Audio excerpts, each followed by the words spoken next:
This is Rugby Unity. I am David Pembroke, and once again, Eddie Jones remains on tour with the Japan U23 team here in Australia, touring the East Coast, playing lots of games, so unavailable. But joining me, as he does each week from his home down in Victoria, is Ewen McKenzie. Ewen McKenzie, welcome to Rugby Unity.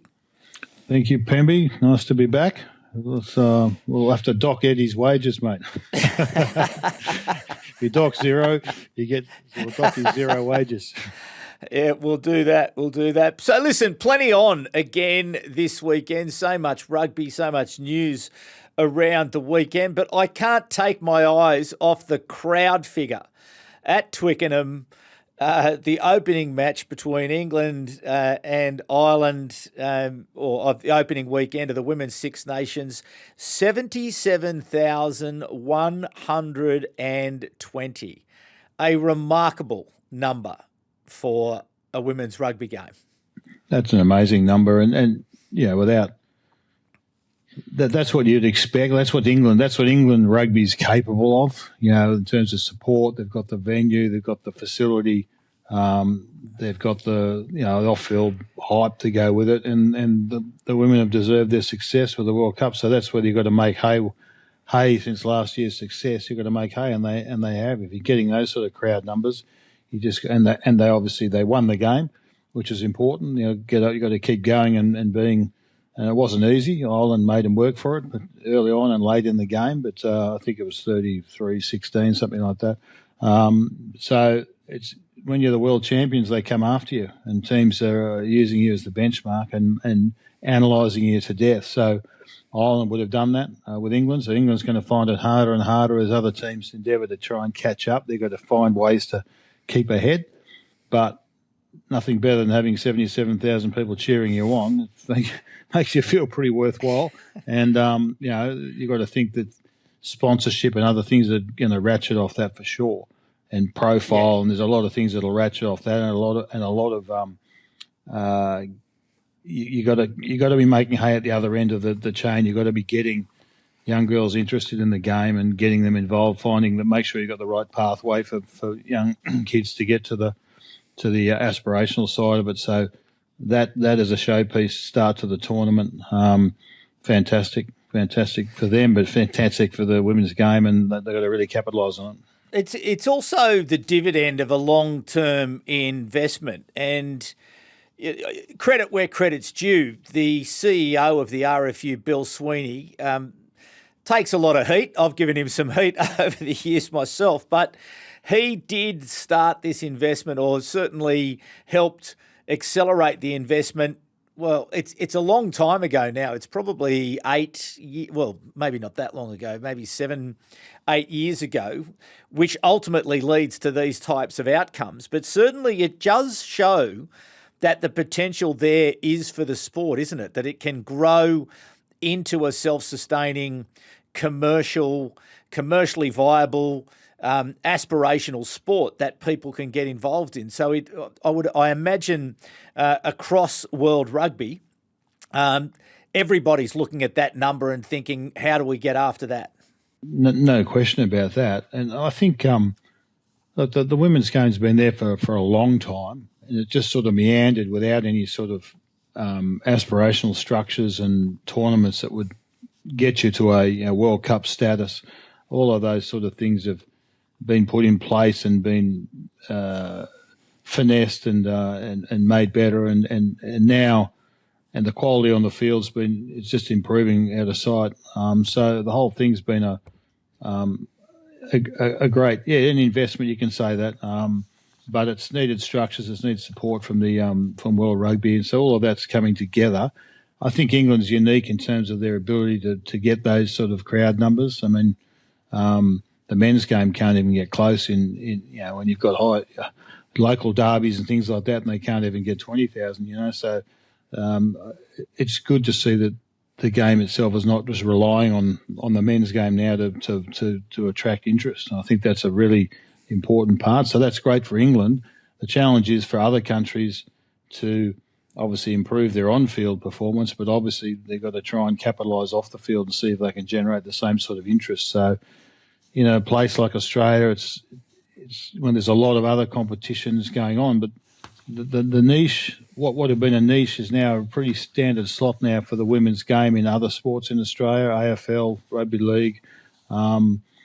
So I think that it's not a stretch to think that we can start getting some decent crowds to those sorts of things, as long as we can get the fixtures. We don't have that type of tournament down here. They're obviously playing the Pacific Four, or what's it called? I'm not sure what they even call it. Pacific Four. Yeah, so that's on at the moment. We'll talk about that. But so I think that it's been a long and concerted effort, but it's really paying off, and we're seeing it in England in particular.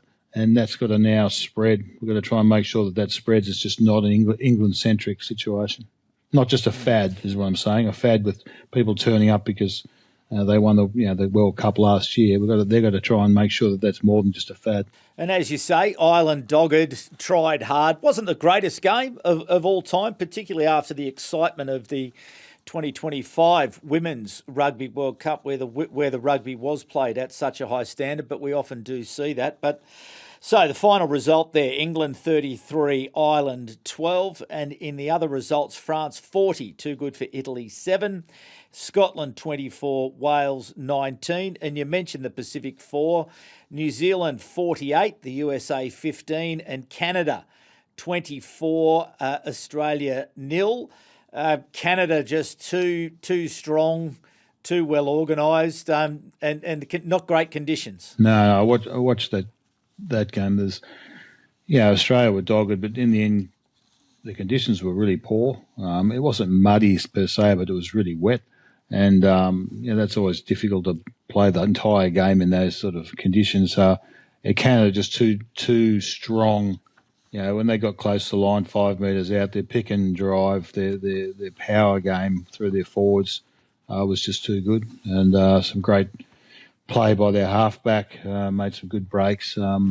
That's pretty much a 9-man performance. That's what you needed in the conditions. And, they got there. Australia didn't really threaten. The other game, I saw a little bit of that. That was actually quite competitive. I thought New Zealand would get there the way they did. The final scoreline didn't surprise me, but at half time it was still pretty close. So the Americans hung in there pretty well.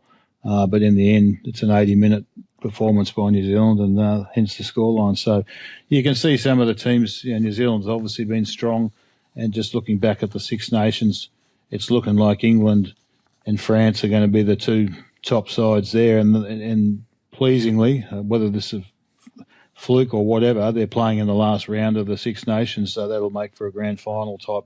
So hopefully they can capitalise on that, wherever it's played. Yeah.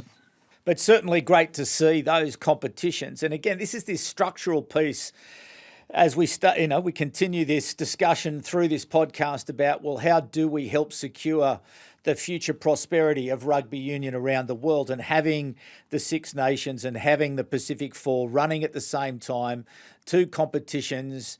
It's sort of like the foundations and the building blocks, isn't it? That you have these structures in place and then they can grow and mature over time, so as that we understand and know where those competitions are. They've now got a place.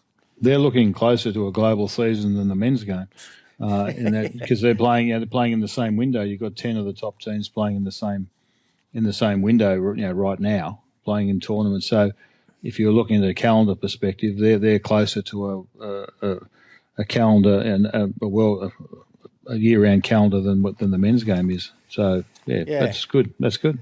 Yeah, well, true enough, though, around that men's game. But you do hope that, through these conversations and discussions that are going on, and Alan Gilpin did say on Rugby Unity a couple of weeks ago, don't hold your breath, it's not going to happen tomorrow. But you would hope that with a spirit of compromise and understanding that if we've got, to help secure the future prosperity of rugby union around the world, we need the structure to be right. And hopefully through some compromise over time, some give and take, that people understand that, a couple of weeks here, a couple of weeks there, let's just move it in the right, everyone has to compromise and ultimately we'll get there. But it does take a spirit of generosity and cooperation, because I think the benefits, particularly in the men's game, that if we can crack that global season, that we will be in far greater, a far stronger position than we are at the moment. Well, the Nations Cup and the sort of the secondary tournaments is, I guess, the first significant change in the calendar for some time. Then we've got this quirky South Africa, New Zealand tour situation. So that's another change in the calendar, and that's going to be. I'm interested to see how that goes, because the old-fashioned touring was what I really liked about the game. You used to go away for 8 weeks, and you'd be on the road and playing Saturday, Wednesday, Saturday, and then test week you'd play on the Tuesday, and so there's constant games, and you were playing against provincial sides and the like. That for me was a real hook to be. That's what was sort of something unique about the game, rather than just being the weekend to weekend type fixtures. So I'll be interested to see how that tour goes, the South Africa New Zealand touring situation, and whether that's going to drag the thinking or actually muddy the thinking about the global calendar, because teams might say, well, I want a bit of that action, So the only touring team really that tours in a long sense is the Lions, in terms of being in a country for an extended period of time. So going back to those days could muddy the waters, to be honest. So I'll be interested to see how that all goes commercially, but also just from an interest point of view, Look, I think it'll be a runaway success. Yeah, so do I. And that's where it gets muddy. Tour, because it'll, not only do we get the 4 test matches, but as you say, we get the midweek games, we get the... Yeah. But I want to do the inverse, if that's successful, I want to do the inverse, they'll have South Africa on tour in New Zealand and sort of thing, and that's where it gets complicated again. That's already locked in. I think locked in for... that's the quid pro quo, is that we head your way and then you come back to us. Obviously, if that becomes a touring window, that's dotted in it, then obviously other countries have got to try and mimic that and do the same type of things and see if they can establish the same. My first tour of the Wallabies was in '88 we were in England and Scotland, travelling around playing different. We're playing combined services and different side combined universities. These are also they're all the midweek type games, and they were tough and interesting places to go. Lots of interesting people to meet. It was really quite special. So, if New Zealand and South Africa are doing their thing, then other countries should be trying to organise stuff in parallel. Try and make it a touring. There's a touring window every period of time. Well, you could see Australia touring Argentina. I think that would be, compelling. To go to the hot spots of Argentina to play a 3 test match series and maybe a 4th, jump up to Miami to play there and then play through the weeks, the various provincial sides who are competing in Super Rugby Americas. Or maybe whip across to, Montevideo or up to Santiago, to play in that part of the world. Well, you could, you can even play a game in Twickenham, it's on the same time zone. You could duck up there and play, depending on what the dollars and whatever it was, where the audiences were. But you're right about the America's Super Rugby tournament. That's going to provide teams. I mean, I've seen the names of the teams, and it doesn't gel with me yet. But that's what happens. We'll get to know what those teams are, the provincial areas that they represent, and that'd be perfect. That's how it used to be. You'd tour France, and you'd be playing French selections all the time, and they were just like regional selections that the national selectors put together. They were using them as trial games. And effectively they were sent out there to try and bash up the touring team, and then the French team would play what was left of the touring team by the time you got to the test matches. So that's how the French did it. But it was fantastic. You literally had a bus. You had a bus, and you'd stay at a hotel. You'd load the bus up. There'd be a truck with your gear in the back, and you'd sit there and you'd play cards, and you'd drive across the French countryside to the next place, and looking out the window at Roman relics and things like that. And, it was terrific. Carcassonne and all those sorts of places. that's one of the things that other sports don't offer. So I do think that's got to be somewhere. And I'm really interested to see how the New Zealand South Africa thing goes. It'll be a gangbuster, and everyone will go, oh yeah, touring. Like that's different to just playing the old.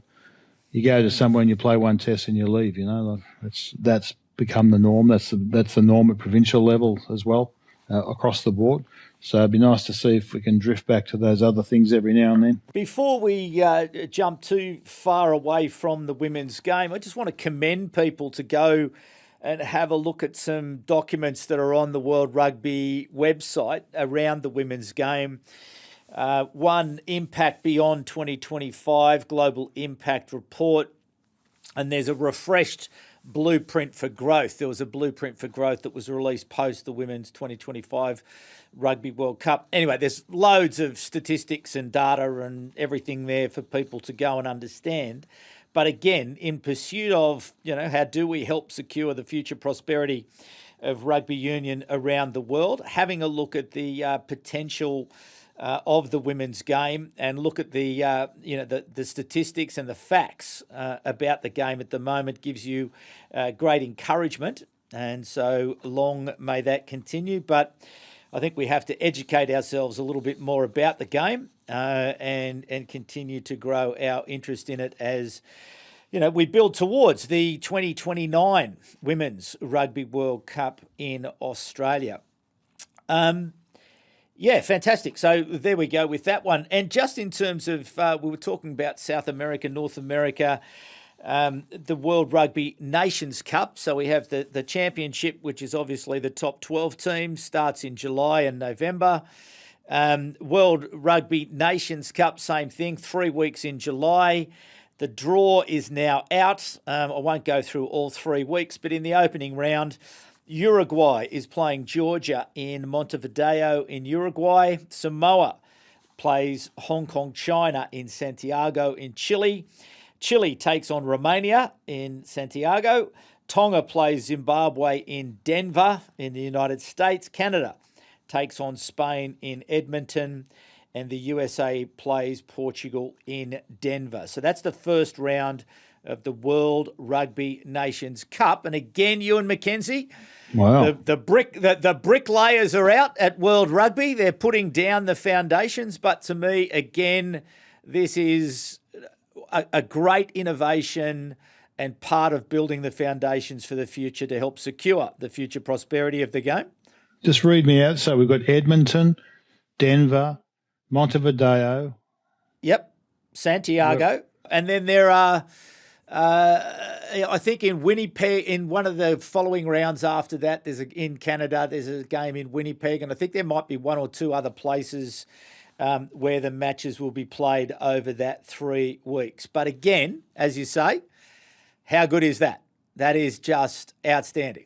Again, back in the day, the Wallabies, we went to the USA and Canada a few times. So privileged to go to Vancouver a bunch of times. Played in Edmonton, played in Calgary. Oh, Calgary. I think there's one of the games also is in Calgary.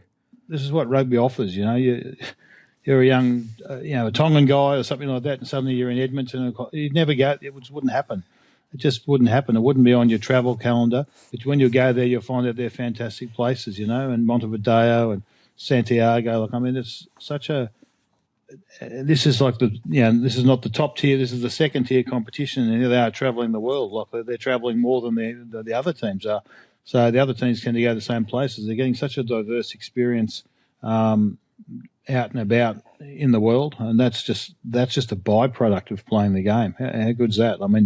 They'll flip around as that, and then on the second round of those tournaments, that's just amazing. I can remember being in Edmonton. They've got a massive mall there, the West Edmonton Mall. Like it's got a submarine inside. There's it's like an aquatic park in the middle of it with a submarine that goes around. Like that's how big the shopping mall is.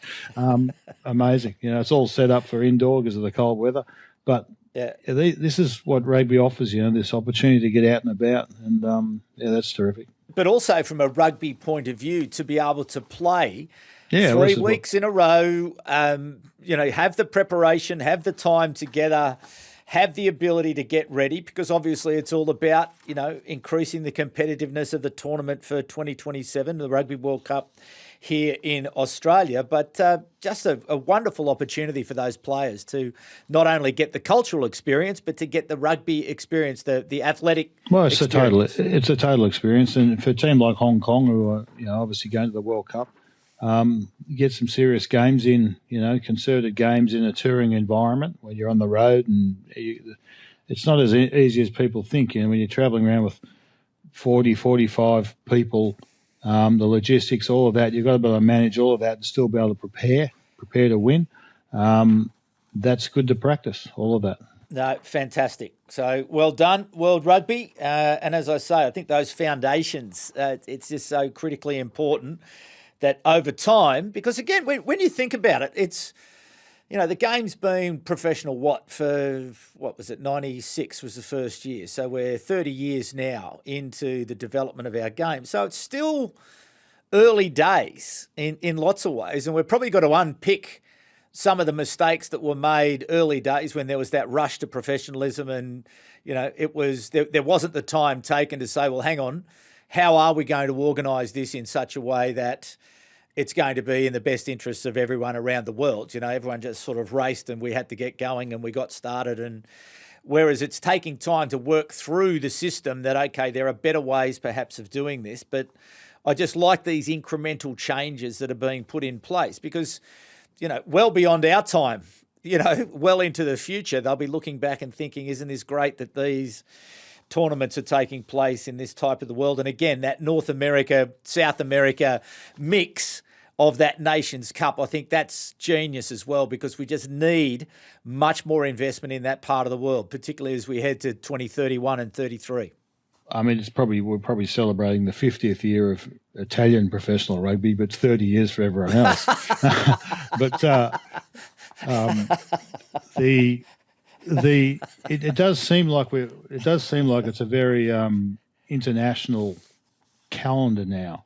Whereas if you go back, I don't know, wind the clock back 10 years or something like that, you were playing a World Cup every 4 years, and then everything else in between was basically little mini, not even tournaments, just little patches of games. There wasn't any other real structural games. That's across the board. Now we've got all this international stuff, all this international rugby going. We're talking about every week. We can't even get through the number of games that are being played every weekend in Europe and whatever at the international scale. So World Rugby's certainly got themselves focused at the right end, at the tip of the spear, where they're meant to be, focusing on the international, not getting involved in the next tier as much. And so therefore the investment they've made a lot of investment in the Pacific and things like that. And I think it's just been buckets of money but nothing, no real playing tournament structure to go with it. There's been dabbling in Super Rugby in the provincial level. Now the investment is purely at the international level, and they've come up with the tournament structures that make sense and provide regular competition at that level. So it allows the aspirational side of each country. Anyone that's aspirational wants to play for their country and put in the effort. There's an opportunity for them to play regularly at that level and be excited, and so therefore you can exploit that from a commercial point of view as well. So it just seems to have kicked. Or maybe give credit to Robbo. Maybe I don't know. It just seems to have kicked. It does seem to have kicked in the last couple of years.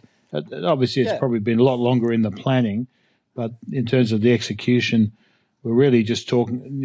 Even our podcast, right? We were scratching around doing test matches last year. Now we've got too many games. We don't even have time to cover the provincial competitions in depth, because, logically we could sit here and talk about Super Rugby. That'd be easy. But we really are looking at international game, men's and women's, and we don't even talk much about the sevens. So there's a lot going on at the elite level. So so we've got plenty to talk about without even dabbling into the next tier. So it's you mentioned that aspirational point because obviously Spain have made it reasonably clear that they want to be hosts of the Rugby World Cup sometime into the 2030s, perhaps early 2040s. So these types of tournaments are obviously going to give them an opportunity to continue to develop their playing strength as, other parts of the game develop off the field. But you would, again, this point of aspiration, it's not just aspiration for the players as such, it's aspiration for the unions, because it's through these tournaments that they're going to be able to make a statement. So is it when they ultimately then get to the table to say, listen, we want to hold the big dance, they're credible. They're a credible partner. They would be credible, and they'd also see that, where the World Cup sits in terms of an international sport, a sporting event, where it sits, relative to the Olympics and other things. It is, from a government perspective, very interesting. And a country like Spain has all the facilities. They've got all these soccer venues around of, stadium capacities and whatever. They've got all the facilities. They've got all the hotels and things like that. That's the problem. You need to have the venues. And so countries that have got that, they're on a head start. So anyway, there's got the only problem is the dead ball areas tend to be smaller. And that does play into the tactics of the game. I was watching the European Cup games on the weekend, and I noticed even some of the English venues, the dead ball areas are much smaller, and that does change your kicking tactics and things like that. If you haven't got as much space behind the goal line, that does change how you approach the game. And you can't kick the ball dead, so there's a penalty to that. So yes, aside from the physical proportions of the fields, all the venues are there for a country like Spain or a Germany or someone. They could all do it, Obviously, France has had a couple of goes. It's all there. Italy, no problem. Like, they could all do it if they've got the will. If the tournament is sitting there and it has the sort of status, the commercial status, then the government's going to be interested because it's going to bring people into the country. I did notice the other day that Lord Sebastian Coe claimed the World Athletics Championship as the third largest sporting event in the world, behind the Olympics and the FIFA World Cup. I thought rugby was third. So anyway, I'm not sure at what level he. Certainly I would imagine that the television coverage of the World Athletics Championship would be far greater, but I would have thought that participation, a few other things, duration, impact, all those other things, I doubt whether it'd be third. I agree. Anyway. I think you'd have to see the metrics, that's where World Rugby needs to spend their time. They need to spend their time telling the rest of the world, telling everyone out there that the Rugby World Cup is the fourth or the third or whatever first biggest sporting event every 4 years. But guess what? Now in between we've got the Nations Cup, and that's now hopefully if they can aggregate and get some of the broadcast numbers, we'll say we've got in the off years outside of the Olympic calendar, we're sitting second or third, in those off years, and then obviously in the Olympic year it's a bit more complicated. But that's where they've got to be spending their time beating their chests. We're not talking rugby, we're building it. Rugby Unity. It is a gigantic game, and I do think we forget about it sometime, because here are just some other results over the weekend. International games in the Rugby Europe Trophy. The Czech Republic 83 defeated Denmark 19, and Poland 72 defeated Sweden 3. And in what the last international test match of the weekend, Mexico 33 defeated Croatia 17. So there you go.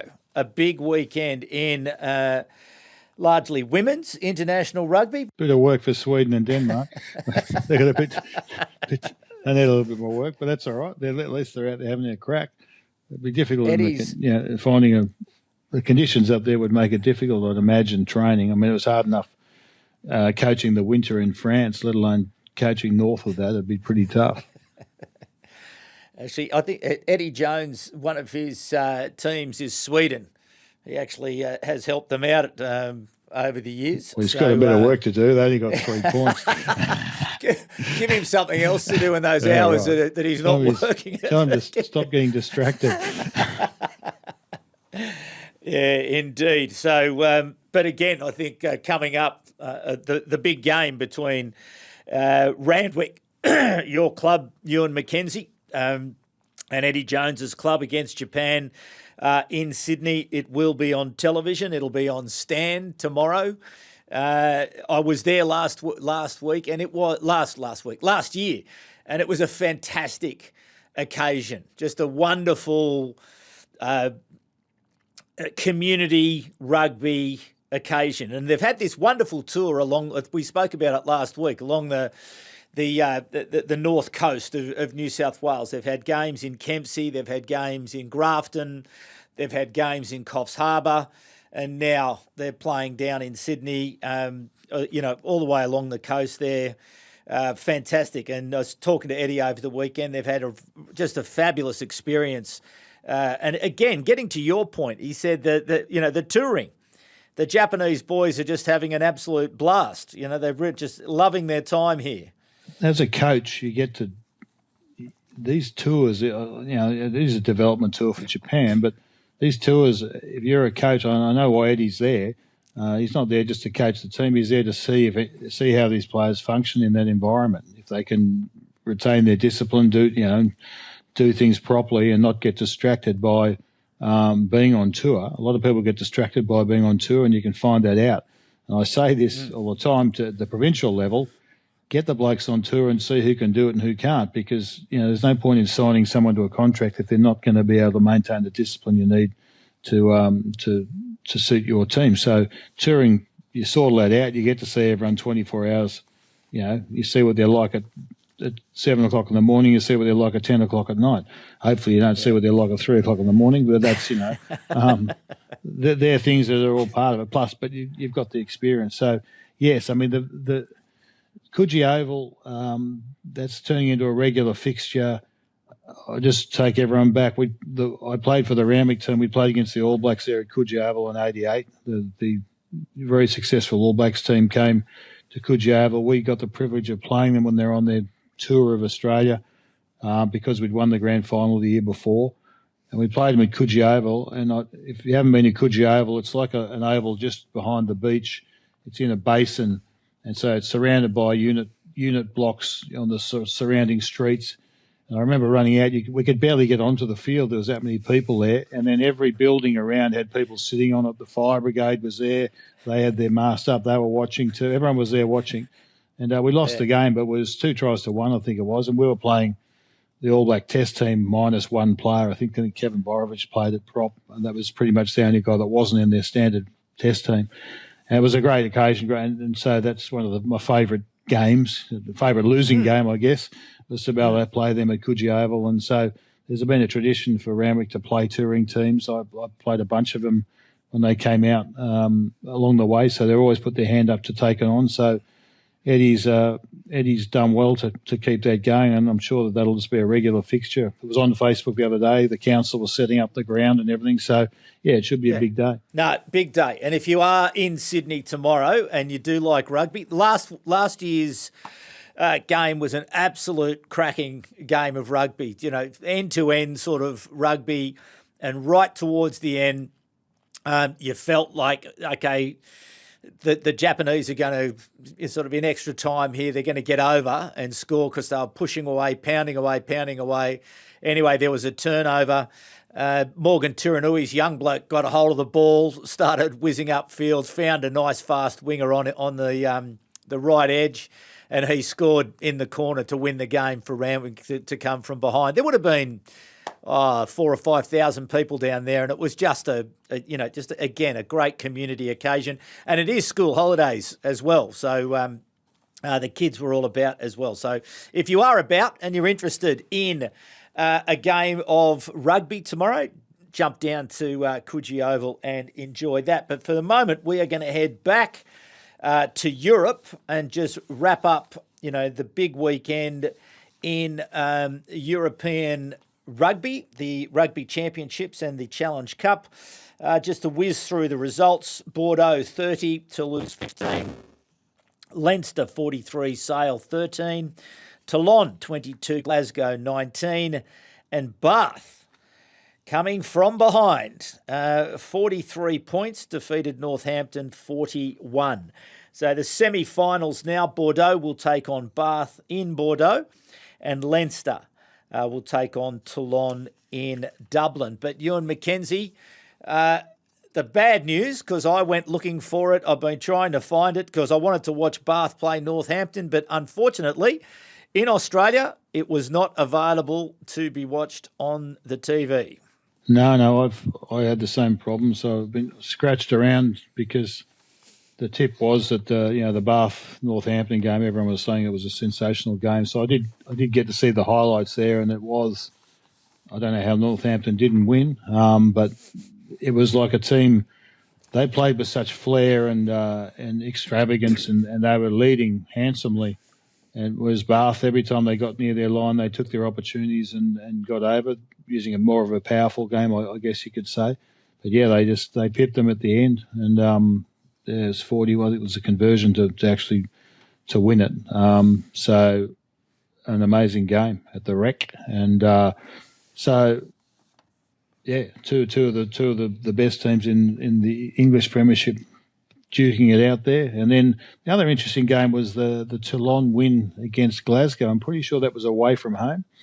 Now Glasgow's got most of the Scottish team, or a lot of the Scottish team. So that's a really credible win.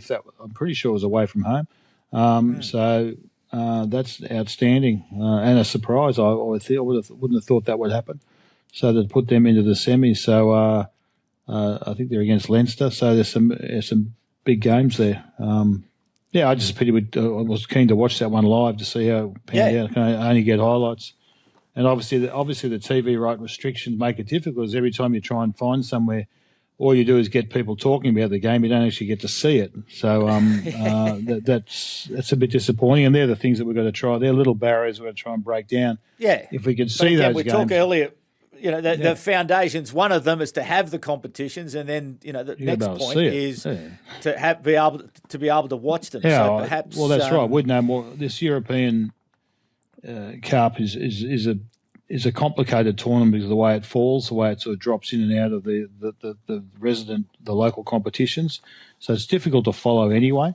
And now at the pointy end, it's much easier. But in the build-up phases, it's hard to follow. So certainly having it on stand and being able to understand and get a look at it would make you a bit more familiar with it. So that's something hopefully Stan might negotiate hard for those rights in the future. Yeah, it'd be nice to see it. And, I did draw the comparison last week with the European Football Championships. I get it. I understand it. They're two different things. They're a little bit better. But to watch football fans, and I'm not really a big football fan, but I do have lots of mates who are football fans, when the Euros come on, life changes. It's almost, it's not quite as big as the World Cup, but it's pretty close behind it. And I think more could be done to encourage awareness and participation. But even, I've spoken about this again over the last 12 months since we've been doing the program, is building those connections between rugby fans in all of the competitions around the world. I started following Northampton about this time last year because I didn't have a team in the Premiership, and so watching them and following them this year, I've enjoyed being a participant. But that's what we need to do. We need everyone to be talking about, yes, I've got a team in the Super Rugby, but I've also got a team in Super Rugby Americas. I've also got a team up in Europe, so is that we're part of it. But again, this is part of our maturity, part of our organisation that we need to get sorted. And just in the Challenge Cup, Ulster defeated La Rochelle, Montpellier too good for Connacht. The Dragons defeated Zebre, and Exeter Chiefs too good for Benetton. And the semi-finals now in the Challenge Cup, the European Challenge Cup. Ulster will take on Exeter Chiefs in Belfast, and Montpellier will take on the Dragons in Montpellier. So cheering for the Dragons. I read about the hard yakka that they've been going through over the last 10 years, and so for them to be able to get into the semis is fantastic. So hopefully there's been a lot of hard work there to try and restore the pride in that club. So I'll be cheering for them. Difficult to play away in Montpellier, but that's I wish them the best. Very good. So we'll look forward to that. That comes back in a couple of weeks' time as we get to the conclusion of that championship. Yeah, you see those games and then it disappears for a few weeks and then it comes back again. So it is a problem. Now, I didn't check, and someone will correct me, but the final of the European Rugby Championship this year is, in fact, in Spain somewhere. Bilbao, yeah. So on the 23rd of May, Saturday the 23rd of May. I think it's in the northern part of Spain. Yeah, it's not far from Biarritz. I played as a stud front, so I played Biarritz in San Sebastian. It's the next town around, so it's another, whatever. So it's the next town around from there. So it's close to the French, but it's a long way away from everyone else. Well, not really. Take I guess much. if You're in Dublin, it won't take you long to Dublin to Bilbao. Wouldn't cost you much. No. And that's right. Anyway, a bit too far to fly from Australia. Certainly at the moment, I wouldn't be going. No, you're right about that. But anyway, how good is this? The final of the European Championships is going to be played in Spain. So there you go.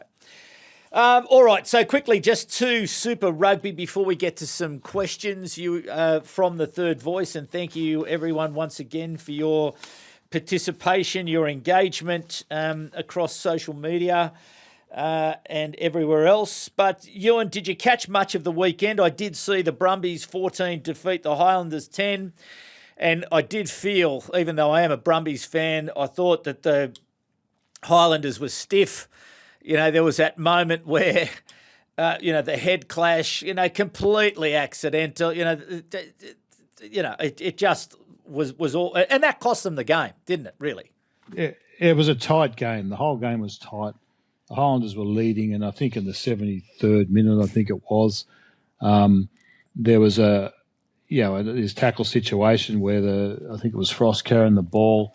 He stepped and he changed direction and went and basically stepped back into the Highlanders hooker and they had a head clash because he wasn't expecting that, and he was high, head clash. The referee goes, "Oh, that's foul play." Bang, he's off in the bin. Then the Brumbies score a try and they win the game. So there was nothing in the game that was crucial. The problem I had is that we haven't seen much of that going on, and for me, it was inadvertent. There's no deliberate thing going on there, but there was an earlier tackle, probably 20 minutes earlier, where Shoop, the loose head prop, had come off the bench for the Brumbies, and he basically got down so low that the guy carrying the ball went over the top of him, and then he sort of stood up, and the guy did a somersault, and the referee said, "Oh, there's no foul play there." Now, I couldn't see any use of arms. I couldn't see any, he elevated the player off the ground and didn't put him down safely, so I'm not quite sure what part of the rule book the referee was using there. But if that had been a yellow card there with 20 to go, then maybe the Highlanders were able to extend their lead. So there's two moments there which were incongruous, I thought, in terms of what was going on. Yeah, if they want to do the yellow card at the end, it's the yellow card, but then what's the other situation? The problem then became when I watched the Reds game against the Crusaders, we had exactly the same scenario, and the referee said, "Oh, no, there's no foul play." It almost like he'd watched the previous game and said, "Well, that's not foul play." We had the same situation where a guy got flipped over, said no foul play. So my problem, if I'm looking at that and I'm a coach, I'm going, okay, well, that's the new tackling standard. Just get down real low and just stand up as the guy goes over the top of you and the guy flips over, and it looks, if you're looking for danger, it looks dangerous to me. No. It doesn't look right. It doesn't look right at all. And I don't believe you can say that's not foul play. And then these other situations that are inadvertent, they're still deeming to be foul play. So there's a little bit more work to do there. The game's been managed pretty well to date, but I saw those two incidences, one clearly off the back of the other. And I think the referees fraternity needs to sort of get in quickly and make some sort of decision about what that, I don't even think it's a tackle because the guy wasn't using their arms in either situation. So it's like just flipping the player over, and to me it doesn't look right. So they need to work out where that sits in terms of foul play, or if it is foul play or not. If it's not, then everyone's going to be doing it. You did mention the referees there. I watched the Hurricanes' victory over the Auckland Blues and thought that Nick Berry had a particularly good game. Just his management, communication, just kept the game moving. Was not invisible, but was certainly giving the guidance and the shape and the direction to the game. It was well done. Yeah, he managed that well. There was no. The coaches accepted the outcome. Vern Cotter said, the Hurricanes were clearly the better side. That was all admitted after the game. The Hurricanes are on top of the ladder and they've played one less game than everyone else. So they've got a really good balanced side. Warner Dern is Eddie's captain, the second row. He's been playing really good football. I think you get someone like him coming to the side, he just fills a number of – he's like glue. He just fills in the gaps in their forward pack. They've got a very competitive forward pack at line-out. He's good on the ball carry, and it's made life for the others easier around him because I think that he's got great skills in his own right. And so all the other players are just focused on their own game. And I think the forward packs, everyone's always talking about the Hurricane backs, but the forward pack's been doing the business, So they're looking like definitely the side to beat. The Brumbies got over them, but apart from that, I think they look like the side to beat. But interestingly also, my observation of the weekend is just the quality of the players available for selection for the All Blacks, for Dave Rennie to be able to have a look at, and Dave being able to come in and, as Eddie Jones said a couple of weeks ago on the podcast, he doesn't owe anybody anything. And he's coming out with that complete neutral, I will pick the team that I feel is the best team. And there's a lot of talent in New Zealand, and obviously Richie Mwanga's coming back from Japan, and I noticed that Shannon Frizzell, the loose forward, has also signed with Tasman, so he's coming back to be available for selection. You have players who all now think that they're a chance to play for the All Blacks, so I think the All Blacks are going to be a pretty strong team this year, and I'd have to say that from an Australian point of view on the other side of it, that there is a lot of work to be done with the Australian sides at the moment to really give you confidence that we've got the depth to have the Wallaby team to be consistently competitive throughout an international season. Yes, there's going to be the occasional performance that they're going to be able to get up for, but are they going to be able to compete through that international series right up until the end of the Nations Championship and threaten at the end? I just worry at the moment that we are thin in Australia, and there are some areas where we lack real depth and real quality. We've seen some other players exposed, so that at least you can see them playing week in, week out at that level. I guess it's been the conundrum for Australia for a while about working their way through there. See, a team like the Brumbies who have been, they're a consistently successful time. They have their own method and they're very disciplined and they're all very good, for instance, at the breakdown, their backs included, right? So they spend a lot of time on the detail of that and they're all very good at it. And so they make things look efficient in terms of how they play. And also, when they get injuries, they bring on someone that no one's ever heard of, and they just go out there and produce, the same level of performance because they do all the basics really well. And I can't stress enough, and that's why they're successful, because they don't have a lot of. Sometimes they don't have a lot of household names on the field, but they're still out there and they're still very competitive because they do the fundamentals really well. That's the difference. When you watch the micro play, that's the difference. And that's the difference and that's why the Brumbies are always towards the pointy end of the competition because they get the fundamentals right across the 15 and across the bench as well. And if they have injuries, they bring on someone you've never heard of and they still perform. And so other teams struggle. You take three players out and they're nowhere near as effective. So that's the thing for the Wallabies is what is going to be that. How is the game? What's Les going to be looking for? Obviously, we've got Schmidt still managing the show for the first bunch of tests, so you sort of got to transition mid-tournament. It's all a bit unwieldy and that side of it, and whether there's going to be any significant change in direction. So the easiest thing for Les is to come in and just keep doing what Joe was doing and then tweak it over time, but that you lose time because you're going straight into a World Cup year. Randy's got a different scenario because no one knows who he's going to pick and what's going to be the game method. I guess everyone, if you're a student of Rennie, you're going to have some idea. He's quite focused on the breakdown. He's got some fundamentals that are important to his game. But there's a lot of Kiwis there's a lot of new Kiwi players out there who are putting their hands up who are interesting. They've still got blokes rested. I mean, I think the Crusaders were missing a bunch of their key players the other day. I don't know if they're injured or what, but I was thinking, where's that? So none of them are there playing. So they're just playing without them.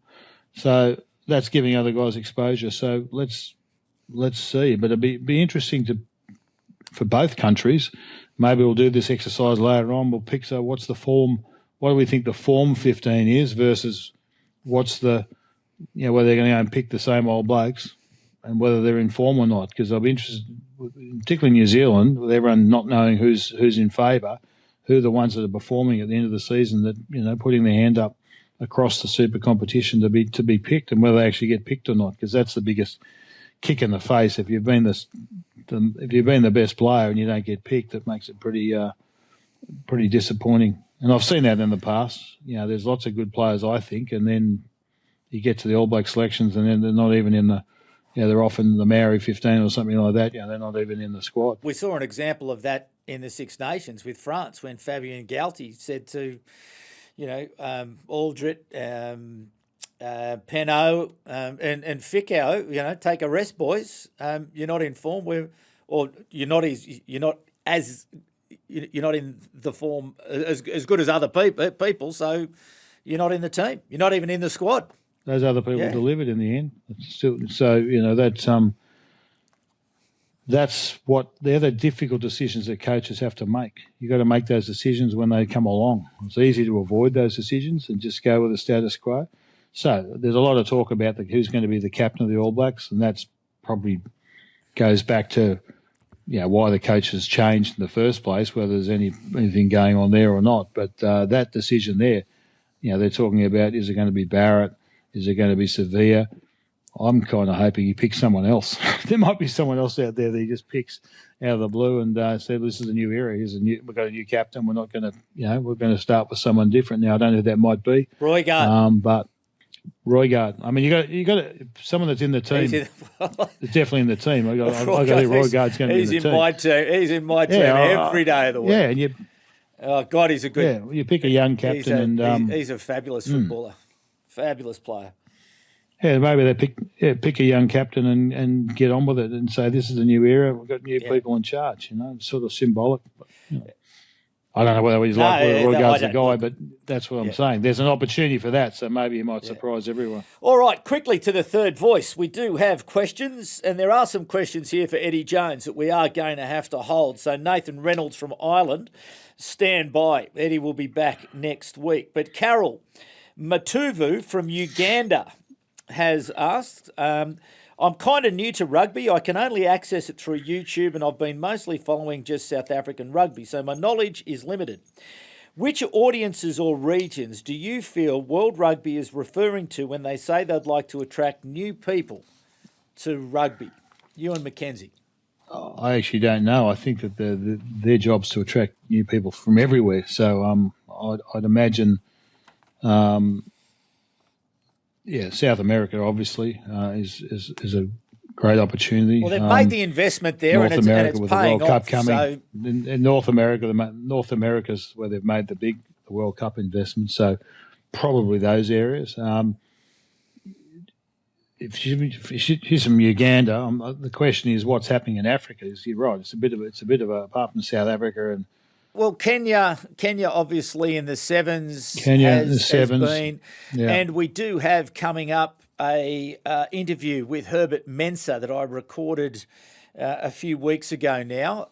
He is the president of Rugby Africa. So Rugby Africa covers all of Africa apart from South Africa, and obviously you have the French part of Northern Africa, where the French Rugby Union are very heavily involved in and have been for many years, and obviously the British side of it as well. But I know Herbert is very keen on Kenya, and he believes that with the right levels of support that Kenya could become an emerging powerhouse out of continental Africa. And when you consider the size and the profile, age profile, and the numbers of people that are there, and the physical size and shape of the African people, investment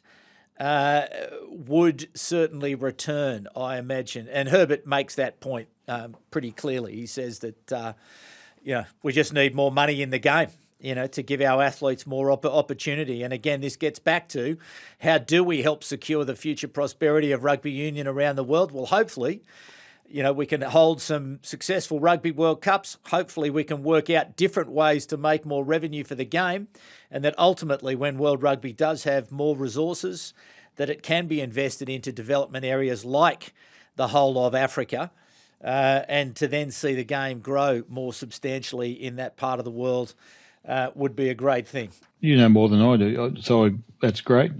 Africa, but obviously China would be an interesting opportunity. That sort of other sports have dabbled in that space, but whether they could, that would be, obviously they've got the population to support, but at the moment they're not that present in World Rugby. So there's those other countries that aren't really part obviously, of it at the moment. Hong Kong, China is a good start to get that team into. That's a start. To represent China in the Rugby World Cup. But yeah, look, to have a little bit more transparency of, in fact, what is happening in the game in that part of the world. Well, it's almost impossible to know as we speak. A final question from the third voice this week is from Max Miller, who is a South African living in Brazil. And Max asks, with all the emphasis on speeding the game up, why not clamp down on the opposition refraining from kicking the ball immediately upon a line-out, free kick or penalty kick? It's a blatant action to prevent quick play and could easily be stamped out, but I've never, ever heard mention of it. Thank you, gents, for your ongoing contribution to our wonderful game. So, Ewen McKenzie, your response to... Is he talking about kicking the ball away so they can't play on quickly? Is that what you were saying? With all the emphasis on speeding the game up, why not clamp down on the opposition refraining from kicking the ball immediately upon a line-out? Yeah, it sounds like it, yeah. A line-out, free kick or penalty. Well, I mean, I think that's broadly been in there. I don't notice that as much. It was 30 years ago was a problem, but they've got more balls than that, more balls. The ball boys have got balls at that level anyway, so that they've got the game can speed up. But that's one of the things one of the problems they're going to have now is that the free kicks, for instance, they're playing Super Rugby. They're playing free kicks at scrum time, and the halfback can tap at the line of scrimmage. The speed of the game is almost too quick in that scenario. That's something they'll have to look at in terms of reviewing whether that's the idea or not. But those sorts of things are a must. They can't allow the opposition to slow the game down by chucking the ball away or whatever. The ball needs to prevail so we can play on. And we're starting to see that. I saw it on the weekend. Can't remember the game. I think it was the Highlanders actually. They got the ball. It was a goal line dropout. They sprinted to the goal line and kicked off straight away. There was no one was allowed to, didn't have to wait to set the play for the receiving team. They just kicked off and chased. So they kept it unstructured. And I thought, there you go. So there's someone trying something to be different rather than waiting for everyone to get formed up. Just kick it and chase and see if your defensive line's better than their attack line. And so there are people starting to exploit the opportunities to speed the game up. And yes, if someone's slowing the game down, they've got to do something about it. And they're definitely in Super Rugby speeding up the lineouts and making sure, and they're always talking about the 30 seconds at scrum time. So there's a concerted effort by the referees to get keep the game moving, which is good. And again, on Rugby Unity, I'd commend you to take a listen to the interview that I did last week with Angus Gardner.